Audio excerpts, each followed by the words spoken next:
Assalamualaikum warahmatullahi wabarakatuh. Perkenalkan, nama saya Putri Alfiatur Rohimah, NIM B100190547, kelompok marketing 3. Di sini saya akan mempresentasikan mini plan saya yang berjudul pengaruh harga, brand image, dan personal branding terhadap keputusan pembelian JK Donat. Rumusan masalah dan model penelitian. Berdasarkan kerangka konseptual di atas dijelaskan bahwa penelitian ini memiliki 3 variabel bebas, yaitu harga, brand image, dan personal branding, dan 1 variabel terikat, yaitu keputusan pembelian.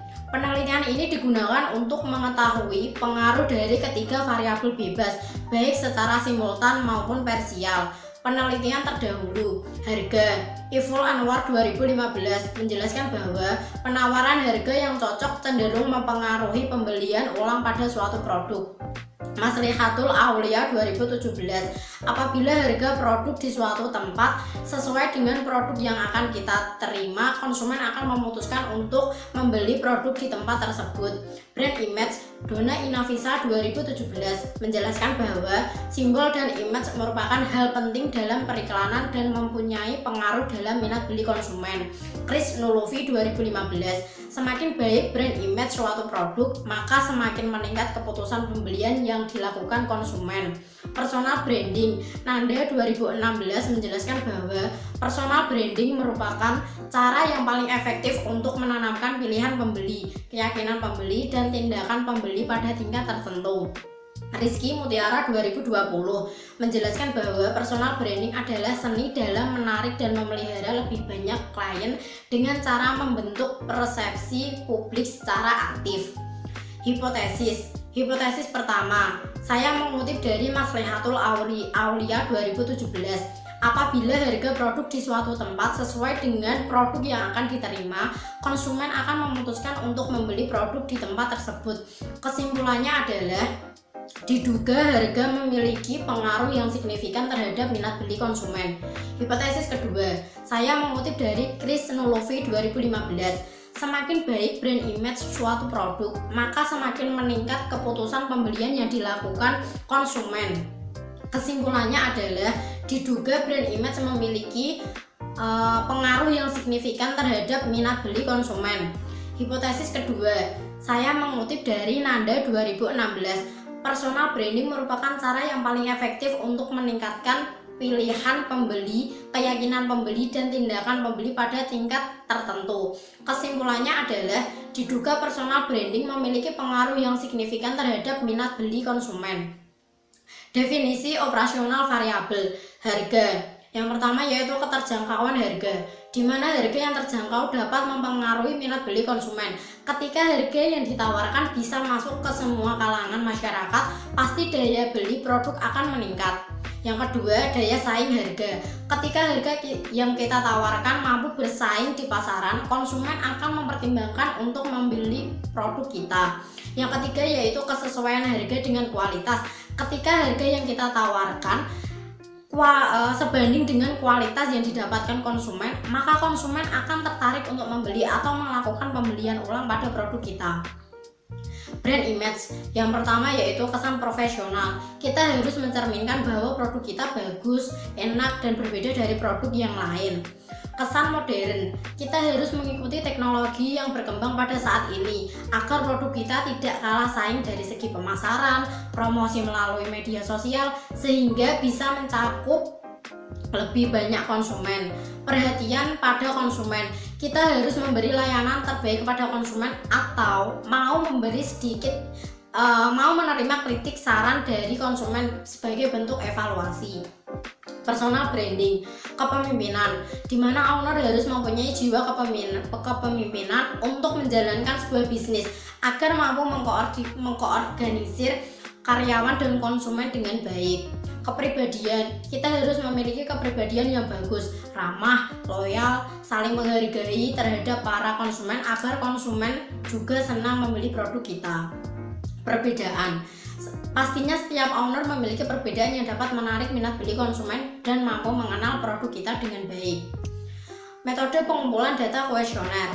Kuesioner merupakan salah satu instrumen atau alat penting yang digunakan untuk mengumpulkan data dengan cara memberikan beberapa pertanyaan terhadap responden untuk dijawab. Di sini saya menggunakan Google Form dan disebarkan kepada populasi dalam penelitian ini, yaitu orang di sekitar tempat tinggal saya yang sudah pernah membeli JK Donat. Di sini saya menggunakan metode sampling, simple random sampling acak menggunakan rumus Lemeshow. Berdasarkan rumus tersebut, di mana N yang digunakan 96,04 adalah 96 orang, sehingga pada penelitian ini data dari sampel yang diambil sekurang-kurangnya 96 orang.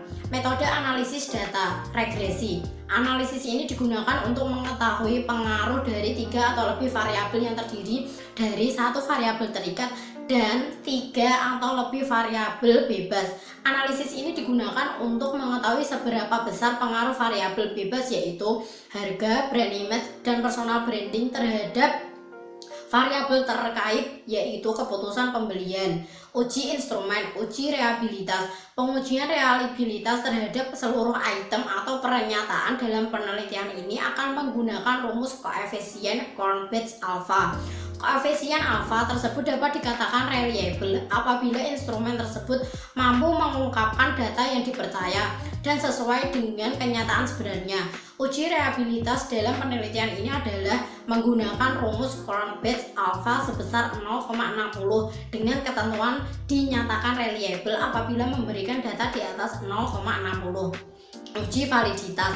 Sebelum kuesioner digunakan, maka perlu diuji validitas terlebih dahulu, validitas dari masing-masing pernyataan yang ada. Untuk metode yang digunakan yaitu dengan mengkorelasikan skor yang telah diperoleh dari setiap item dengan skor total setiap atribut. Teknik korelasi yang digunakan yaitu person product moment correlation. Uji asumsi klasik. Uji normalitas. Tujuan dari uji normalitas adalah untuk mengetahui apakah populasi data berdistribusi normal atau tidak. Ini dapat dilakukan dengan uji Kolmogorov-Smirnov apabila nilai probabilitas tidak lebih dari 0,05 maka dapat dinyatakan berdistribusi normal. Begitu sebaliknya, apabila nilai probabilitas tidak kurang dari 0,05 maka data dinyatakan berdistribusi secara tidak normal. Uji multikolinearitas. Uji ini digunakan untuk mengetahui update atau tidaknya penyimpangan asumsi klasik multikolinearitas, yaitu adanya hubungan linear antar variabel independen dengan model regresi. Pada penelitian ini, terlebih penguji multikolinearitas menggunakan tolerance dan variance inversion factor (VIF). Apabila VIF kurang dari 10 atau nilai toleransi lebih dari 0,1, maka kesimpulannya tidak terdapat masalah multikolinearitas. Uji heteroskedasitas. Fungsi dari uji ini adalah untuk menilai apakah ada ketidaksamaan variabel dari residual dari satu pengamatan dan lainnya dalam model regresi linear. Uji hipotesis (UJT) merupakan uji yang dilakukan untuk mengetahui ada dan tidaknya pengaruh secara parsial antara variabel independen dengan variabel dependen. Uji F simultan bertujuan untuk mengetahui apakah variabel harga, brand image, dan personal branding secara simultan berpengaruh terhadap keputusan pembelian JK Donat. Uji koefisien determinasi digunakan untuk memprediksi seberapa besar kontribusi variabel independen dan dapat mempengaruhi variabel dependen atau terikat. Kurang lebihnya saya mohon maaf. Wassalamualaikum warahmatullahi wabarakatuh.